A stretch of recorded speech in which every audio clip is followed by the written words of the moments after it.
നമസ്കാരം. പ്രൈം ന്യൂസിലേക്ക് സ്വാഗതം. പ്രധാന വാർത്തകൾ.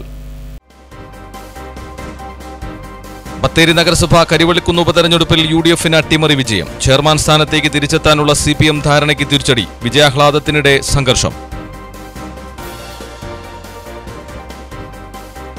രാത്രിയാത്രാ നിരോധനം പരിഹാരമായി ബന്ദിപ്പൂരിൽ മേൽപ്പാലം നിർമ്മിക്കാൻ 250 കോടി രൂപ അനുവദിച്ച് സംസ്ഥാന സർക്കാർ. തീരുമാനം ഇന്ന് സുപ്രീംകോടതിയെ അറിയിക്കും. ഇന്ന് കേരളവർമ്മ പഴശ്ശിരാജയുടെ രക്തസാക്ഷി ദിനം. പഴശ്ശികുടീരത്തിൽ പുഷ്പാർച്ചനയും വിവിധ പരിപാടികളും നടത്തി. മാനന്തവാടി പഞ്ചാരക്കൊല്ലി പ്രിയദർശിനി ടി എസ്റ്റേറ്റ് വിനോദസഞ്ചാര മേഖലയിലേക്ക് DTPCയുടെ നേതൃത്വത്തിൽ ഒരുങ്ങുന്നത് വൻ പദ്ധതികൾ.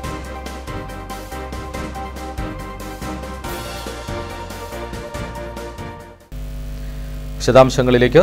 ബത്തേരി നഗരസഭയിലെ കരിവള്ളിക്കുന്ന് ഡിവിഷൻ ഉപതെരഞ്ഞെടുപ്പിൽ UDFന് അട്ടിമറി വിജയം. UDF സ്ഥാനാർത്ഥി റിനു ജോൺ 51 വോട്ടിനാണ് എതിർ സ്ഥാനാർത്ഥി LDFിലെ റബി പോളിനെ പരാജയപ്പെടുത്തിയത്. LDFിന്റെ സിറ്റിംഗ് സീറ്റാണ് UDF പിടിച്ചെടുത്തത്.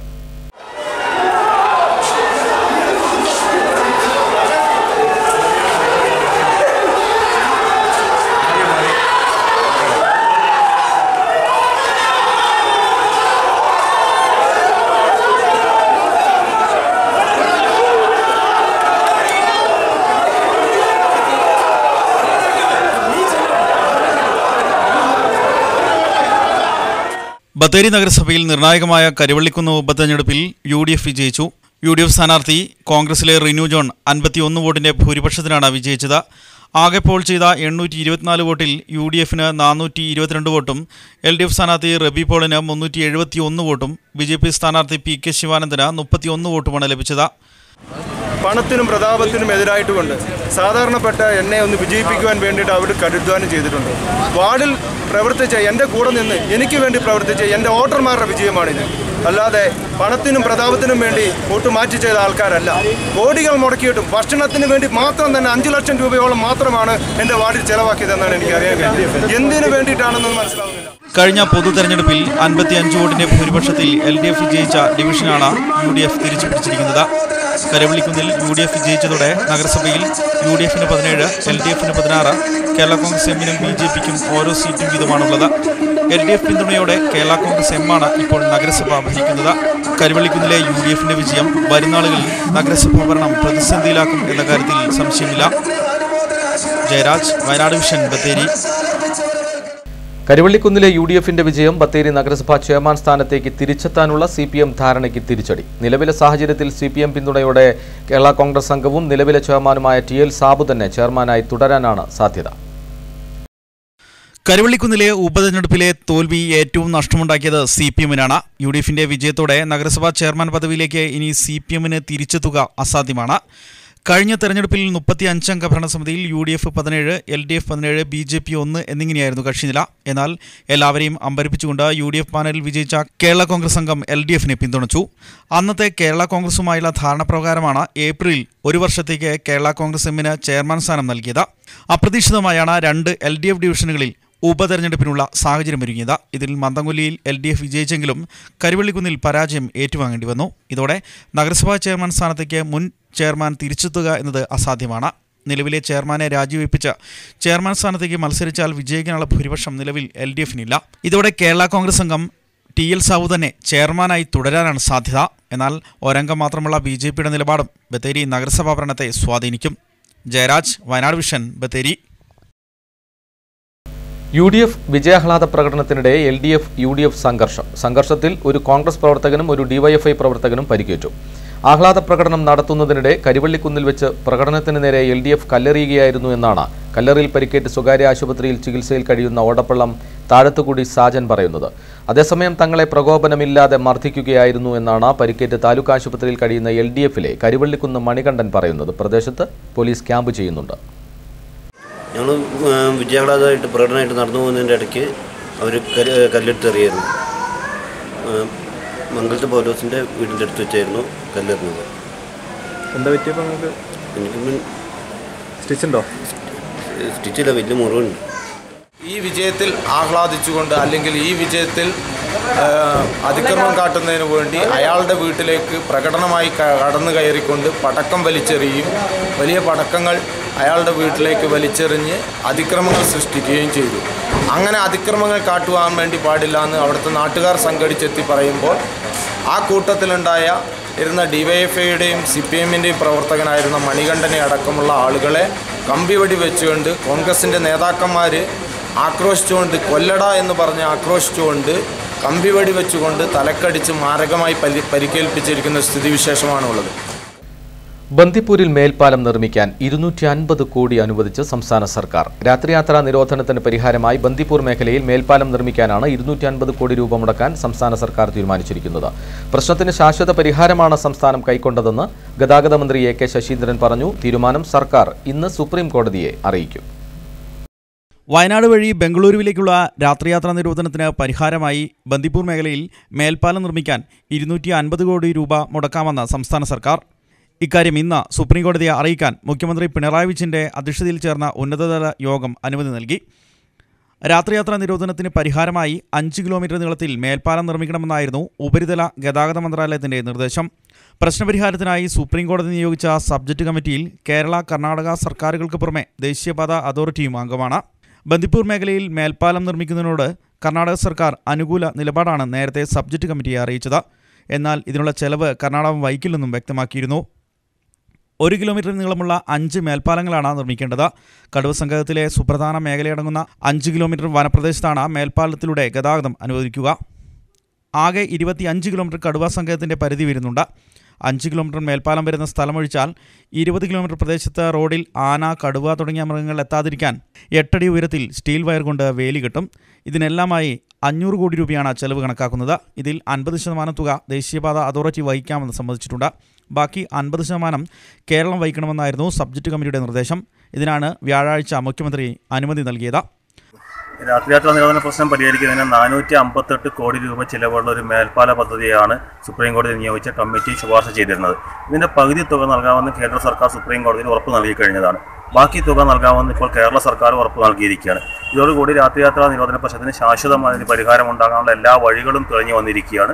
ഇനി കേരള സർക്കാർ ചെയ്യേണ്ടത് കർണാടക സർക്കാരുമായി ചർച്ച നടത്തി ഒരു അഭിപ്രായ ഐക്യത്തിലെത്തുകയും ഈ ഒരു പദ്ധതിക്ക് അംഗീകാരം കിട്ടുന്നതിന് വേണ്ടിയുള്ള പ്രവർത്തനങ്ങൾ സുപ്രീം കോടതി നടത്തുകയും ചെയ്യുക എന്നുള്ളതാണ്. ആക്ഷൻ കമ്മിറ്റി സുപ്രീം കോടതിയിൽ സീനിയർ അഭിഭാഷകനെ നിയോഗിച്ച് കഴിഞ്ഞിട്ടുണ്ട്. സുപ്രീം കോടതിയിൽ നിന്ന് ഈ ഒരു പദ്ധതിക്ക് അംഗീകാരം ലഭിക്കുന്നതിന് ആവശ്യമായ എല്ലാ നടപടികളും ഞങ്ങൾ ചെയ്യുന്നതായിരിക്കും. രാത്രിയാത്രാ നിരോധനം മൂലം കേരളത്തിൽ നിന്നും ബംഗളൂരുവിലേക്ക് പോകുന്നവർ നേരിടുന്ന പ്രയാസം കണക്കിലെടുത്താണ് ഇതിനുള്ള തുക അടിയന്തരമായി അനുവദിക്കാനായിരുന്നു മന്ത്രിസഭയുടെ തീരുമാനം. പ്രശ്നത്തിന് ശാശ്വത പരിഹാരമാണ് സംസ്ഥാന സർക്കാർ കൈക്കൊണ്ടിട്ടുള്ളതെന്ന് ഗതാഗത മന്ത്രി AK ശശീന്ദ്രനും വ്യക്തമാക്കി. News desk, Wayanad vision. ഇന്ന് പഴശ്ശി രക്തസാക്ഷി ദിനം. ദിനാചരണത്തിന്റെ ഭാഗമായി വിവിധ പരിപാടികൾ സംഘടിപ്പിച്ചു.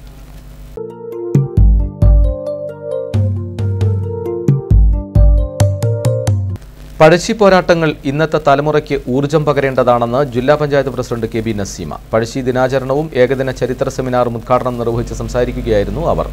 ദിനാചരണത്തിന്റെ ഭാഗമായി സ്മൃതിയാത്രയും നടന്നു. ഫോറസ്റ്റ് സ്റ്റേഷൻ പരിസരത്തു നിന്നും ആരംഭിച്ച സ്മൃതിയാത്ര പഴശ്ശി കുടീരത്തിൽ സമാപിച്ച ശേഷം പുഷ്പാർച്ചനയും നടന്നു.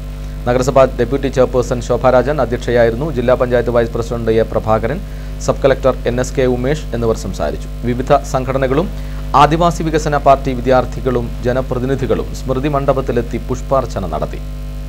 പഴശ്ശിയുടെ 213 വാർഷിക ദിനാചരണ പരിപാടികളുമായി ബന്ധപ്പെട്ട് പഴശ്ശി തമ്പുരാൻ്റെ നേതൃത്വത്തിലാണ് ഞങ്ങളിവിടെ എത്തിയിട്ടുള്ളത്. പഴശ്ശിരാജ ചാരിറ്റബിൾ ട്രസ്റ്റിൻ്റെ പാറ്റേണാണ് ഇപ്പോഴത്തെ പഴശ്ശി തമ്പുരാൻ.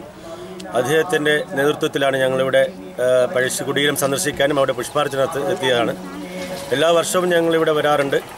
അതോടൊപ്പം തന്നെ കേരളത്തിലുടനീളം അതുപോലെ ഇന്ത്യയുടെ വിവിധ സംസ്ഥാനങ്ങളിലും പഴശ്ശിരാജ ട്രസ്റ്റിൻ്റെ നേതൃത്വത്തിൽ പഴശ്ശിയുടെ ജീവത്യാഗത്തെക്കുറിച്ചും ദേശസ്നേഹത്തെക്കുറിച്ചും പഴശ്ശിയുടെ ത്യാഗത്തെക്കുറിച്ചും പുതിയ തലമുറയിൽ എത്തിക്കേണ്ട പ്രവർത്തനങ്ങൾ നമ്മൾ വളരെ വർഷങ്ങളായി ചെയ്തുകൊണ്ടിരിക്കുകയാണ്.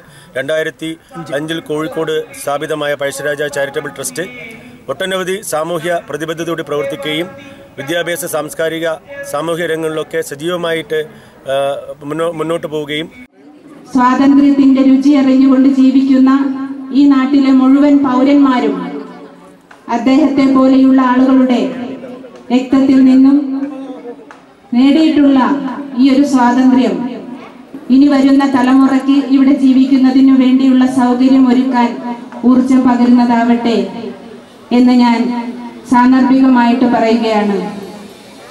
പലവിധ സംഘടനകളും പലവിധ കൊടികളും പലവിധ ജാതികളും പലവിധ മതങ്ങളുമൊക്കെയായി മനുഷ്യൻ എന്ന സങ്കല്പത്തിനപ്പുറത്ത്, യാഥാർത്ഥ്യത്തിനപ്പുറത്ത് നിന്നുകൊണ്ട് പരസ്പരം കൊമ്പ് കോർക്കുന്ന ഈ കാലഘട്ടത്തിൽ എല്ലാവർക്കും ജീവിക്കാൻ ആദ്യം തന്നെ വേണ്ടത് ജീവിക്കാൻ ആവശ്യമായ സാഹചര്യം ഉണ്ടാവുക എന്നുള്ളതാണ്. പുൽപ്പള്ളി വണ്ടിക്കടവ് മാവിലാംതോട് സ്മൃതി മണ്ഡപത്തിൽ പഴശ്ശിരാജയുടെ രക്തസാക്ഷി ദിനാചരണത്തിന്റെ ഭാഗമായി പുഷ്പാർച്ചനയും അനുസ്മരണവും നടത്തി. താലൂക്ക് ലൈബ്രറി കൗൺസിലിന്റെ നേതൃത്വത്തിൽ നടന്ന അനുസ്മരണ സമ്മേളനം ഗ്രാമപഞ്ചായത്ത് പ്രസിഡന്റ് ബിന്ദു പ്രകാശ് ഉദ്ഘാടനം ചെയ്തു. വണ്ടിക്കടവിൽ പഴശ്ശി അനുസ്മരണ സൊസൈറ്റിയുടെ നേതൃത്വത്തിൽ പുഷ്പാർച്ചനയും അനുസ്മരണ സമ്മേളനവും നടത്തി. നവംബർ 30 പഴശ്ശി അനുസ്മരണ ദിനത്തോടനുബന്ധിച്ച് പുൽപ്പള്ളി ഗ്രാമപഞ്ചായത്ത്, പുൽപ്പള്ളി 10-ാം വാർഡ് കുടുംബശ്രീ, അതുപോലെ തന്നെ വിവിധ ലൈബ്രറികളുടെ എല്ലാം നേതൃത്വത്തിൽ പഴശ്ശി അനുസ്മരണവും അതുപോലെ അതിനോടനുബന്ധിച്ച് തന്നെ പഴശ്ശി കുടീരത്തിൽ പുഷ്പാർച്ചനയും നടത്തിക്കൊണ്ട് വിവിധങ്ങളായ പരിപാടികളോടെയാണ് ഇന്ന് പഴശ്ശി അനുസ്മരണ ദിനാചരണം പുൽപ്പള്ളിയിൽ നടക്കുന്നത്. പഴശ്ശി ദിനാചരണത്തോടനുബന്ധിച്ച് മാനന്തവാടി നഗരസഭയുടെ ആഭിമുഖ്യത്തിൽ ഗാന്ധി പാർക്കിൽ സംഘടിപ്പിച്ച നവോത്ഥാന സദസ്സ് നഗരസഭ വൈസ് ചെയർപേഴ്സൺ ശോഭാരാജൻ ഉദ്ഘാടനം ചെയ്തു. വിദ്യാഭ്യാസ standing committee chairman Varghese George അധ്യക്ഷനായിരുന്നു. വി.കെ. സുരേഷ് ബാബു മുഖ്യപ്രഭാഷണം നടത്തി. പി.ടി. ബിജു, ശാരദ സജീവൻ, പി.കെ. സുധീർ എന്നിവർ സംസാരിച്ചു. രാജയുടെയും പഴശ്ശി മണ്ണിൽ സാമ്രാജ്യത്വ വിരുദ്ധ പോരാട്ടം നടത്തിയ വി അനന്തന്റെയും പാട്ടുകളാണ്. രണ്ടും പഴശ്ശിയാണ്, അതുകൊണ്ടാണ് പറഞ്ഞത്. പഴശ്ശിരാജ എന്ന് പറയുന്നത് ജീവിച്ചിരുന്ന മജ്ജയും മാംസവും രക്തവുമുള്ള ഒരു വ്യക്തിയായിരുന്നെങ്കിലും ഞങ്ങളെയൊക്കെ ബാല്യകാലം മഹാഭാരതത്തിലെയും രാമായണത്തിലെയും കഥാപാത്രങ്ങളെ പോലെ, രാമായണത്തിലെ ഇന്ദ്രജിത്തിനെ പോലെ, മഹാഭാരതത്തിലെ അഭിമന്യുവിനെ പോലെ, കർണനെ പോലെ, എതിലിലിയൻ ബോയിനിച്ചിന്റെ ഗാഡ് ഫ്ലൈ എന്ന നോവലിലെ റിവാറസ് എന്ന കഥാപാത്രത്തെ പോലെ ഒരു പോരാളിയായി, നമ്മുടെയൊക്കെ വീരനായകനായി നമ്മുടെയൊക്കെ ഉള്ളിൽ അറിയപ്പെട്ടു. പഴശ്ശി വീരാഹൂതി വാർഷിക ദിനാചരണത്തോടനുബന്ധിച്ച് വടകര, കണ്ണൂർ ഭാഗങ്ങളിൽ നിന്നും ജില്ലയിലെത്തിയ ദേശീയോദ്ഗ്രഥന ബൈക്ക് റാലിക്ക് പുളിഞ്ഞാലിൽ സ്വീകരണം നൽകി. തുടർന്ന് എടച്ചനക്കുങ്കന്റെ ചിത്രത്തിൽ പുഷ്പാർച്ചന നടത്തി. പരിപാടികൾക്ക് ബാലൻ, ബാബു, ഹരി, ബിനീഷ് തുടങ്ങിയവർ നേതൃത്വം നൽകി.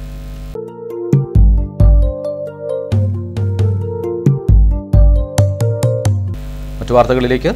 മാനന്തവാടി പഞ്ചാരക്കൊല്ലി പ്രിയദർശിനി ടി എസ്റ്റേറ്റ് വിനോദസഞ്ചാര മേഖലയിലേക്കും. എസ്റ്റേറ്റിൽ സഞ്ചാരികൾക്കായി ഒരുങ്ങുന്നത് വൻ പദ്ധതികൾ. അനുദിനം തകർച്ചയിലേക്ക് നീങ്ങുന്ന പ്രിയദർശിനിയെ കരകയറ്റാൻ ജില്ലാ ടൂറിസം പ്രൊമോഷൻ കൗൺസിലാണ് രംഗത്തെത്തിയിരിക്കുന്നത്.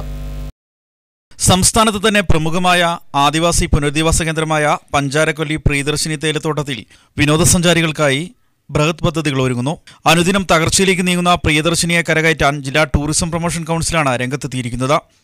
പ്രളയത്തിൽ തകർന്ന ജില്ലയെ ഉയർച്ചയിലേക്ക് നയിക്കാൻ വിനോദസഞ്ചാര മേഖലയ്ക്ക് കഴിയൂ എന്ന തിരിച്ചറിവിലാണ് പുതിയ സംരംഭത്തിന് തുടക്കമിടുന്നത്. 3000 അടി ഉയരത്തിൽ സ്ഥിതി ചെയ്യുന്ന എസ്റ്റേറ്റിന്റെ മുഴുവൻ പ്രകൃതി രമണീയതയും ഉപയോഗിച്ചുകൊണ്ടുള്ള പദ്ധതിയാണ് വിഭാവനം ചെയ്തിരിക്കുന്നത്. 400 ഏക്കറിൽ പ്രകൃതി രമണീയമായി കിടക്കുന്ന തോട്ടത്തിന്റെ ഭംഗി ആസ്വദിക്കുന്നതിനായി പ്ലാന്റേഷൻ ടൂർ, തേയില എങ്ങനെ ചായപ്പൊടിയാക്കി മാറ്റുന്നു എന്നുള്ളതും, പലതരത്തിലുള്ള ചായകൾ രുചിച്ചു നോക്കാനുള്ള ഫാക്ടറി ടൂർ, സാഹസികത ഇഷ്ടപ്പെടുന്നവർക്കായി ട്രക്കിംഗ്, തേയിലത്തോട്ടത്തിലൂടെയുള്ള സൈക്ലിംഗ് എന്നിവയെല്ലാമാണ് സഞ്ചാരികൾക്കായി ഒരുക്കിയിരിക്കുന്നത്. താമസ സൗകര്യത്തിനായി 9 റൂമുകളും സജ്ജീകരിക്കും. ഇതിനായി എസ്റ്റേറ്റിൽ നിലവിലുള്ള ടീ കൗണ്ടി കൂടാതെ പ്രകൃതി ഭംഗി നുകരാൻ പാകത്തിൽ പുതുതായി നിർമ്മിച്ച ട്രീ ഹൗസ് എന്നിവയും ഉൾപ്പെടുത്തും. സഞ്ചാരികൾക്ക് ടെൻ്റടിച്ച് താമസിക്കാനുള്ള സൗകര്യവും ഉണ്ടാകും. പ്രകൃതിയുമായി ഇണങ്ങിയുള്ള വിനോദസഞ്ചാരമാണ് പദ്ധതി കൊണ്ട് ഉദ്ദേശിക്കുന്നതെന്ന് DTPC member secretary B Anand പറഞ്ഞു. കണ്ണൂർ എയർപോർട്ട് ഉദ്ഘാടനം 9-ാം തീയതി നടക്കുന്നതോടുകൂടി മാനന്തവാടിയിലേക്കായിരിക്കും ഏറ്റവും എളുപ്പത്തിലെത്താൻ സാധിക്കുക ഒരു ടൂറിസ്റ്റിനെ സംബന്ധിച്ചിടത്തോളം. അങ്ങനെ വരുന്നൊരു ടൂറിസ്റ്റിന് ഏറ്റവും പ്രകൃതിയോട് ഇണങ്ങി താമസിക്കാൻ പറ്റുന്ന ഒരു സ്ഥലമെന്ന നിലയിലും പ്രിയദർശിനി ഈ അന്വേഷണ മുതൽക്കൂട്ടാകുമെന്ന് DTPC വിശ്വസിക്കുന്നു. ഡിസംബർ 9-ന് കണ്ണൂർ എയർപോർട്ട് പ്രവർത്തനം ആരംഭിക്കുന്നതോടെ ഏറ്റവും അടുത്ത വിനോദസഞ്ചാര കേന്ദ്രമെന്ന നിലയിൽ വിദേശ വിനോദസഞ്ചാരികൾ ഉൾപ്പെടെ ഇവിടേക്ക് എത്തിച്ചേരുമെന്നാണ് സംഘാടകർ പ്രതീക്ഷിക്കുന്നത്. പദ്ധതി യാഥാർത്ഥ്യമാകുന്നതോടെ ജില്ലയിലെ ഏറ്റവും പ്രധാന വിനോദസഞ്ചാര കേന്ദ്രമായി പ്രിയദർശിനി എസ്റ്റേറ്റ് മാറുമെന്ന പ്രതീക്ഷയിലാണ് അധികൃതർ. ഷമീർ, വയനാട് വിഷൻ, മാനന്തവാടി. കാട്ടാനയുടെ ആക്രമണത്തിൽ വൃദ്ധന് പരിക്ക്. പുൽപ്പള്ളി പുതിയിടം കോളനിയിലെ ഭൈരവനാണ് പരിക്കേറ്റത്. 62 വയസ്സുണ്ട്. വീടിന് സമീപം തോട്ടത്തിൽ തൂമ്പയെടുക്കാൻ പോയപ്പോൾ ആനയെ കണ്ട് ഭയന്ന് ഓടുന്നതിനിടെ ആന ആക്രമിക്കുകയായിരുന്നു. കാലിന് ഗുരുതരമായി പരിക്കേറ്റ ഇയാളെ മാനന്തവാടി ജില്ലാ ആശുപത്രിയിൽ പ്രവേശിപ്പിച്ചു. പഞ്ചായത്ത് അംഗം തൊഴിലുറപ്പ് പദ്ധതിയിൽ ജോലി ചെയ്യാതെ വേതനം കൈപ്പറ്റിയെന്നാരോപിച്ച് നെന്മേനി UDF പഞ്ചായത്ത് കമ്മിറ്റി രംഗത്ത്. പഞ്ചായത്ത് അംഗവും CPM നേതാവുമായ MM ജോർജിനെതിരെയാണ് ആരോപണം. തൊഴിലുറപ്പ് പദ്ധതിയുള്ള ദിവസങ്ങളിൽ ജോലി ചെയ്യാതെ ബോർഡ് മീറ്റിംഗുകളിലും സ്റ്റാൻഡിംഗ് കമ്മിറ്റി യോഗങ്ങളിലും പങ്കെടുത്ത് സിറ്റിംഗ് ഫീസ് കൈപ്പറ്റുകയും ചെയ്തിട്ടുണ്ടെന്നും നെന്മേനി പഞ്ചായത്ത് UDF കമ്മിറ്റി ഭാരവാഹികൾ ബത്തേരിയിൽ വാർത്താസമ്മേളനത്തിൽ ആരോപിച്ചു. സംഭവത്തിൽ വിജിലൻസിന് പരാതി നൽകിയതായും പഞ്ചായത്ത് അംഗത്വം രാജിവെച്ചില്ലെങ്കിൽ ശക്തമായ സമരപരിപാടികളുമായി മുന്നോട്ടു പോകുമെന്നും നേതാക്കൾ പറഞ്ഞു. ഇടതുപക്ഷ ഭരണത്തിലെ CPM-ന്റെ നേതാവ് ഗ്രാമപഞ്ചായത്ത് മെമ്പറുമായ MM ജോർജ് 2016 തൊഴിലുറപ്പ് പദ്ധതിയിൽ 51 ദിവസം ഒപ്പിട്ട് വേതനം പറ്റിയിട്ടുണ്ട്. ഈ വേതനം പറ്റിയ ദിവസങ്ങളിൽ തന്നെ പഞ്ചായത്ത് ബോർഡ് മീറ്റിങ്ങിലും സ്റ്റാൻഡിംഗ് കമ്മിറ്റി യോഗങ്ങളിലും അദ്ദേഹം പങ്കെടുക്കുകയും അവിടെ നിന്നും വേതനം പറ്റിയിട്ടുണ്ട്. പഞ്ചായത്ത് ഭരിക്കുന്ന പഞ്ചായത്ത് മെമ്പർ ആണ്. ഇദ്ദേഹമാണ് പല ബോർഡുകളിലും അഴിമതിക്കെതിരെ വലിയ ശബ്ദം ഉയർത്തുന്നതാണ്. അദ്ദേഹം തന്നെയാണ് വലിയൊരു അഴിമതി ഗ്രാമപഞ്ചായത്ത് നടത്തിയത്. ഈ തൊഴിലുറപ്പ് പദ്ധതി മസ്ട്രോളിൽ ഇത്രയാൾ തൊഴിലുറപ്പിൻ്റെ ശുപാർശ വാർഡ് മെമ്പർ ഒപ്പിടണം. അത് ഒപ്പിട്ടു ഇയാൾ തന്നെയാണ്. അയാൾ ചെയ്ത അഴിമതിക്ക് അയാൾ തന്നെ ഒപ്പിട്ട് ഇതിന് അംഗീകാരം കൊടുത്തിരിക്കുകയാണ്. അപ്പോൾ ഈ മെമ്പർ രാജിവെച്ച് സ്ഥാനം ഒഴിയണം എന്നാണ് നെന്മേനി UDF കമ്മിറ്റി ഞങ്ങൾ പറയാറുള്ളത്. നാളെ ലോക എയ്ഡ്സ് ദിനം. എയ്ഡ്സ് രോഗികളുടെ പുനരധിവാസത്തിന് മാതൃകയാവുകയാണ് ഈസ്റ്റ് ചീരാലിലെ കെയർ ഹോം. 2009 വയനാട്ടിൽ പ്രവർത്തനം ആരംഭിച്ച കെയർ ഹോം 120 എയ്ഡ്സ് രോഗികളെയാണ് ദത്തെടുത്തിരിക്കുന്നത്. വയനാട്ടിൽ 285 എയ്ഡ്സ് രോഗികളുണ്ടെന്നാണ് കണക്ക്. ഇത് രജിസ്റ്റർ ചെയ്തവരുടെ മാത്രം കണക്കാണ്. വിദ്യാർത്ഥികളടക്കമുള്ളവരുടെ മയക്കുമരുന്ന് ഉപയോഗത്തിലൂടെ രോഗം അപകടകരമാം വിധം വർദ്ധിക്കുന്നതായാണ് അറിയുന്നത്. ക്ലറീഷ്യൻ മിഷണറിയുടെ കീഴിൽ പ്രവർത്തിക്കുന്ന കെയർ ഹോമിൽ 160 രോഗികൾക്ക് മരുന്ന്, കൗൺസിലിംഗ്, ന്യൂട്രീഷൻ ഫുഡ് തുടങ്ങിയവ സൗജന്യമായി നൽകുന്നുണ്ട്. ബാംഗ്ലൂർ, മൈസൂർ, കൊച്ചി, തിരുവനന്തപുരം തുടങ്ങിയ ഇടങ്ങളിലും കെയർ ഹോമിന് സ്ഥാപനങ്ങളുണ്ട്. എയ്ഡ്സ് രോഗികളെ പുനരധിവസിപ്പിക്കാനും സ്വയം തൊഴിൽ സംരംഭമൊരുക്കാനുമുള്ള തയ്യാറെടുപ്പിലാണ് കെയർ ഹോം. ആരോഗ്യത്തോടെയുള്ള ജീവിതത്തിനുതകുന്ന ശീലങ്ങളും മരുന്നും ഭക്ഷണവും നൽകി ഇവരുടെ ജീവിതത്തിനൊപ്പം നിൽക്കുകയാണ് ഈ സംഘടന. ഈസ്റ്റ് ചീരാല് സ്ഥാപിതമായിട്ടുള്ള കെയർ ഹോമിലെ അച്ഛന്മാരാണ് ഞങ്ങൾ. കെയർ ഹോം ക്ലരീഷ്യൻ സഭയിലെ സീറോ മലബാർ സഭയിലെ ക്ലരീഷ്യൻ സഭയിൽപ്പെട്ട അച്ഛന്മാരാണ്. ഞങ്ങൾ ഏതാണ്ട് 2009 മുതൽ എയ്ഡ്സ് രോഗികൾക്ക് വേണ്ടിയുള്ള ശുശ്രൂഷകൾ നടത്തി വരികയാണ്. അതിൽ 5 വർഷമായിട്ട് ഈസ്റ്റ് ചീരാല് കുടുക്കി എന്ന ഈ സ്ഥലത്ത് ഞങ്ങളുടെ ഈ സ്ഥാപനം സ്ഥാപിതമായി. ഇവിടെ ഞങ്ങൾ പ്രത്യേകമായിട്ട് ശുശ്രൂഷ ചെയ്യുന്ന എയ്ഡ്സ് രോഗികൾക്ക് വേണ്ടിയുള്ള ശുശ്രൂഷകളാണ് നടന്നു വരിക. കെയർ ഹോമിൻ്റെ ഫുൾ ഫോം എന്ന് പറയുക counselling, awareness, rehabilitation and education. AIDS രോഗികൾക്ക് വേണ്ടിയുള്ള കൗൺസിലിങ്ങും ഈ ലോകത്തെ എയ്ഡ്സ് രോഗത്തെ പറ്റിയുള്ള അവയർനെസ് പ്രോഗ്രാമുകളും അതുപോലെ തന്നെ ഇവരെ പുനരധിവസിക്കാനുള്ള പ്രത്യേക നടപടികൾ ഗവൺമെൻറ്റിനോട് ചേർന്ന് ഞങ്ങളുടെ സഭയോട് ചേർന്ന് നടത്തി വരുന്നു. വയനാട് വിഷൻ, ചീരാൽ. മാനന്തവാടി വള്ളിയൂർക്കാവ് ഭഗവതി ക്ഷേത്രത്തിൽ വർഷം തോറും നടത്തിവരുന്ന ഉത്രം കോലം ഉത്സവത്തിന് തുടക്കമായി. എടവക പാണ്ടിക്കടവ് പള്ളിയറ ഭഗവതി ക്ഷേത്രത്തിൽ നിന്നും കുത്തുവിളക്ക്, വാദ്യം എന്നിവയുടെ അകമ്പടിയോടെ എഴുന്നള്ളിച്ചു കൊണ്ടുവന്ന ദേവിയുടെ തിരുവായുധം ക്ഷേത്രത്തിൽ എത്തിച്ചതോടെയാണ് 3 ദിവസം നീണ്ടു നിൽക്കുന്ന ഉത്രം കോലം ഉത്സവത്തിന് തുടക്കമായത്. തുടർന്ന് വള്ളിയൂർക്കാവിൽ വിശേഷ പൂജകൾ, തോറ്റം എന്നിവ ഉണ്ടായിരിക്കുന്നതാണ്. ശനിയാഴ്ച കോലം കുറയ്ക്ക് ശേഷം തിരുവായുധം തിരിച്ച് പള്ളിയറ ക്ഷേത്രത്തിൽ എത്തിക്കുന്നതോടുകൂടി ഈ വർഷത്തെ ഉത്രം കോലം ഉത്സവത്തിന് സമാപനമാകും. മലയാള ഭാഷാ പഠന വായനയിൽ പിന്നോക്കം നിൽക്കുന്ന കുട്ടികളെ ഭാഷാ പഠനം വഴി വായനാശീലം വളർത്തി പഠന മികവിലേക്ക് എത്തിക്കുന്നതിനായി SSA നടപ്പാക്കുന്ന മലയാള തിളക്കം പദ്ധതിയുടെ പഞ്ചായത്ത് തല വിജയപ്രഖ്യാപനം മുതിരേരി സർവോദയ UP സ്കൂളിൽ BPO സത്യൻ മാസ്റ്റർ നിർവഹിച്ചു. പഞ്ചായത്തിലെ 19 വിദ്യാലയങ്ങൾ 1ാം ഘട്ടം പൂർത്തിയാക്കി. സർവോദയ സ്കൂളിൽ നടന്ന ചടങ്ങ് തവിഞ്ഞാൽ പഞ്ചായത്ത് വൈസ് പ്രസിഡന്റ് ഷൈമ മുരളീധരൻ ഉദ്ഘാടനം ചെയ്തു. പൊതുവിദ്യാലയങ്ങളിൽ ഇപ്പോൾ നടപ്പിലാക്കി വരുന്ന ഏറ്റവും പ്രധാനപ്പെട്ട ഒരു പഠന പ്രവർത്തനമാണ് മലയാള തിളക്കം. കേരളത്തിലെ മുഴുവൻ പൊതുവിദ്യാലയങ്ങളിലും മലയാള ഭാഷ പരിപോഷ പരിപാടിയായിട്ടാണ് മലയാള തിളക്കം ആരംഭിച്ചിട്ടുള്ളത്. വയനാട് ജില്ലയിലെ മുഴുവൻ വിദ്യാലയങ്ങളും ഈ മാസത്തോടുകൂടി മലയാള തിളക്കം പൂർത്തിയാക്കാനാണ് ലക്ഷ്യം വെച്ചിട്ടുള്ളത്. തവിഞ്ഞാൽ പഞ്ചായത്തിലെ 19 വിദ്യാലയങ്ങളിലും 1ാം ഘട്ടം പൂർത്തിയാക്കിയതിൻ്റെ പ്രഖ്യാപനമാണ് ഇന്നിവിടെ നടക്കുന്നത്. കളഞ്ഞുകിട്ടിയ പണവും രേഖകളും പോലീസ് സ്റ്റേഷനിലെത്തിച്ചു നൽകിയ ആദിവാസി യുവാവ് മാതൃകയായി. മാനന്തവാടി വിൻസൻഗിരി പാട്ടവയൽ കോളനിയിലെ 24-കാരനായ രാജുവാണ് കളഞ്ഞുകിട്ടിയ പണവും രേഖകളും മാനന്തവാടി പോലീസിന് കൈമാറിയത്. കഴിഞ്ഞ ദിവസം കാട്ടിക്കുളം ടൗണിൽ വെച്ചാണ് രാജുവിന് പണവും രേഖകളും അടങ്ങിയ പേഴ്സ് ലഭിച്ചത്. പശ്ചിമബംഗാൾ മുർഷിദാബാദ് സ്വദേശിയായ താജ് കുരൽ SK എന്ന ആധാർ കാർഡും ATM കാർഡ്, ഇലക്ഷൻ ID എന്നിവയും പണവുമാണ് പേഴ്സിനകത്തുണ്ടായിരുന്നത്. ഉടമസ്ഥനെ കണ്ടെത്തി തുകയും രേഖകളും കൈമാറുമെന്ന് SI ഭാസ്കരൻ പറഞ്ഞു. മാനന്തവാടി അമലോത്ഭവമാത തീർത്ഥാടന കേന്ദ്രത്തിൽ തിരുനാൾ മഹോത്സവത്തിന് കൊടിയേറി. ഡിസംബർ 1 വൈകുന്നേരം കോഴിക്കോട് രൂപതാ ബിഷപ്പ് ഡോക്ടർ വർഗീസ് ചക്കാലക്കലിന് സ്വീകരണവും തുടർന്ന് ആഘോഷമായ ദിവ്യബലിയും നടക്കും. ഡിസംബർ 7 വൈകുന്നേരം 4:30 ജപമാലയും ആഘോഷമായ ദിവ്യബലിക്ക് കോഴിക്കോട് രൂപതാ വികാരി ജനറൽ ഫാദർ തോമസ് പനക്കൽ മുഖ്യ കാർമ്മികത്വം വഹിക്കും. ഫാദർ ജസ്റ്റിൻ മുത്താനിക്കാട്ട് വചന പ്രഘോഷണത്തിന് നേതൃത്വം നൽകും. തുടർന്ന് നഗരപ്രദക്ഷിണവും ഉണ്ടാകും. വിശുദ്ധരോടുള്ള ബഹുമാനത്തിനും ഭക്തിയിലും വളരുന്നതിനുമായി തിരുനാളുകൾ കൊണ്ടാടണമെന്ന് ഞാൻ ആഗ്രഹിക്കുന്നത്. പരിശുദ്ധ അമലോത്ഭവമാതാവിന്റെ തിരുനാൾ ആഘോഷത്തിന് ആരംഭം കുറിച്ചുകൊണ്ട് ഞങ്ങൾ എഴുതുന്ന ഈ പതാകയെ ദയാപൂർവം ആശീർവദിക്കണമേ. ഞങ്ങളുടെ ആത്മീയവും ഭൗതികവുമായ വളർച്ചയ്ക്ക് പരിശുദ്ധ അമ്മയുടെ സുഹൃത്തുക്കളും മാറുകയും അനുകരിക്കുവാൻ ഈ തിരുനാൾ കാരണമാകും. ചീരാൽ ഗവൺമെന്റ് ഹൈസ്കൂൾ JRC വിദ്യാർത്ഥികൾ ചീരാലിലെ കടകളിൽ ലഹരി ബോധവൽക്കരണ പ്രചരണം നടത്തി. വിദ്യാർത്ഥികളെ ലഹരിമുക്തമാക്കുക എന്ന സന്ദേശവുമായാണ് കടകളിൽ പ്രചരണം നടത്തിയത്. വിദ്യാർത്ഥികൾക്കിടയിൽ ലഹരി ഉപയോഗം വർദ്ധിക്കുന്നതായി മാധ്യമങ്ങളിൽ റിപ്പോർട്ട് വന്ന സാഹചര്യത്തിലാണ് ലഹരിമുക്ത പ്രചരണ പരിപാടികൾ സംഘടിപ്പിച്ചത്. ഈ വർഷത്തെ ഭിന്നശേഷി ദിനാചരണം കേരള അക്കാദമി ഓഫ് എഞ്ചിനീയറിംഗിന്റെ നേതൃത്വത്തിൽ ജില്ലയിൽ ബത്തേരി, മാനന്തവാടി, കൽപ്പറ്റ എന്നിവിടങ്ങളിൽ വിവിധ പരിപാടികളോടെ നടത്തുമെന്ന് സംഘാടകർ ബത്തേരിയിൽ വാർത്താസമ്മേളനത്തിൽ അറിയിച്ചു. ഡിസംബർ 1 മാനന്തവാടിയിലും 2 കൽപ്പറ്റയിലും 3 സുൽത്താൻ ബത്തേരിയിലുമാണ് പരിപാടികൾ നടത്തുന്നതെന്നും ഭാരവാഹികൾ പറഞ്ഞു. ഡിസംബർ 3 ലോക ഭിന്നശേഷി ദിനാഘോഷമാണ്.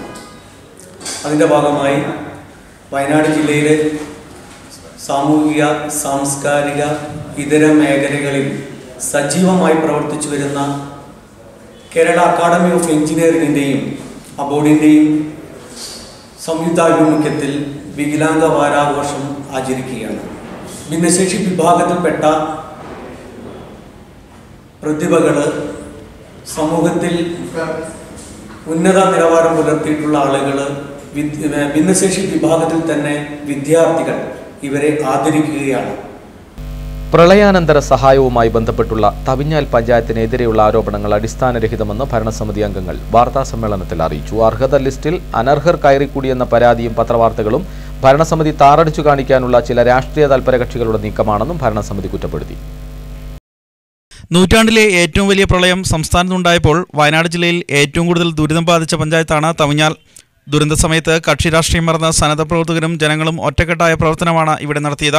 നാശനഷ്ടം സംഭവിച്ചവരുടെ കണക്കുകളിൽ ചില സാങ്കേതിക പിഴവുകൾ സംഭവിച്ചിട്ടുണ്ട് എന്ന ഭരണസമിതി തന്നെ ചൂണ്ടിക്കാട്ടുകയും അപ്പോൾ തന്നെ അത് തിരുത്തുന്നതിന് കളക്ടറെ സമീപിക്കുകയും പുതിയ ലിസ്റ്റും അതിന്മേൽ ആക്ഷേപവും അപ്പീലും കൊടുക്കുന്നതിനും ആവശ്യമായ നടപടികളും സ്വീകരിച്ചിട്ടുണ്ടെന്നും മറിച്ചുള്ള ആക്ഷേപങ്ങൾ കൃത്യമായും രാഷ്ട്രീയ പ്രേരിതമാണെന്നും ഭരണസമിതി ആരോപിച്ചു.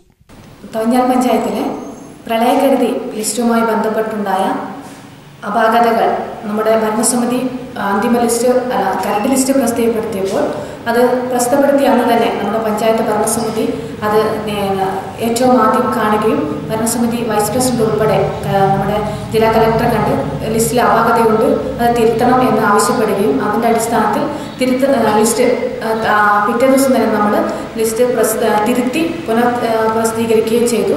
ആ ലിസ്റ്റ് നമുക്ക് അന്തിമ അല്ലെങ്കിൽ അപ്പീൽ കൊടുക്കാനുള്ള തീയതി നമുക്ക് നീട്ടിക്കിട്ടുകയും ചെയ്തിട്ടുണ്ട്.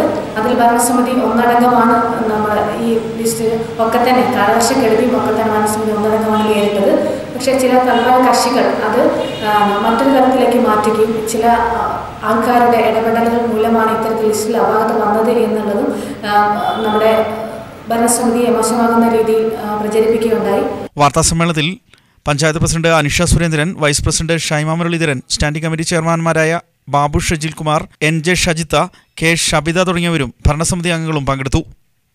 വയനാട് വിഷൻ, മാനന്തവാടി. BJP സർക്കാർ ഭരണത്തിൽ വന്നതിന് ശേഷം കർഷകർക്ക് നൽകിയ ഒരു വാഗ്ദാനവും പാലിച്ചിട്ടില്ലെന്നും കർഷകദ്രോഹ നടപടികളാണ് സ്വീകരിക്കുന്നതെന്നും CITU ജില്ലാ ട്രഷറർ P ഗഗാറിൻ. കേന്ദ്ര സർക്കാരിന്റെ തൊഴിലാളി കർഷകദ്രോഹ നയത്തിനെതിരെ CITUവിന്റെ നേതൃത്വത്തിൽ നടന്ന ഐക്യദാർഢ്യ റാലി ഉദ്ഘാടനം ചെയ്ത് സംസാരിക്കുകയായിരുന്നു അദ്ദേഹം. ചടങ്ങിൽ CITU ജില്ലാ പ്രസിഡന്റ് VV ബേബി അധ്യക്ഷനായിരുന്നു.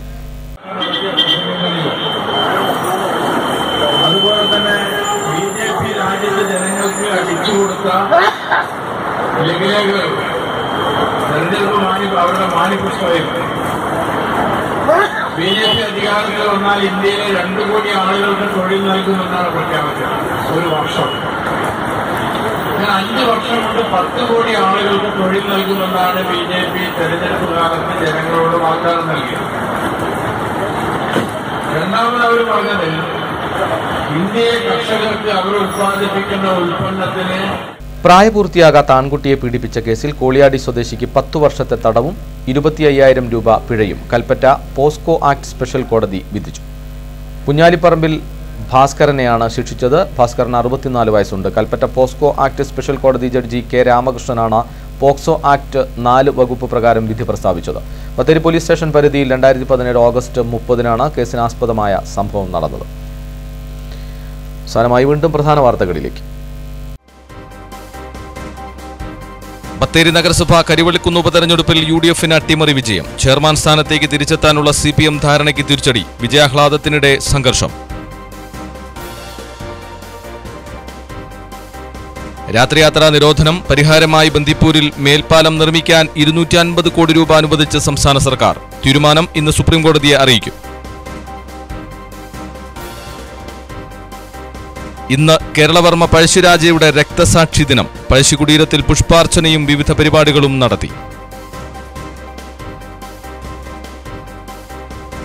മാനന്തവാടി പഞ്ചാരക്കൊല്ലി പ്രിയദർശിനി ടി എസ്റ്റേറ്റ് വിനോദസഞ്ചാര മേഖലയിലേക്ക് DTPCയുടെ നേതൃത്വത്തിൽ ഒരുങ്ങുന്നത് വൻ പദ്ധതികൾ.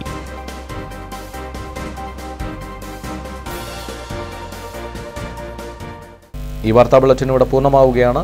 നമസ്കാരം.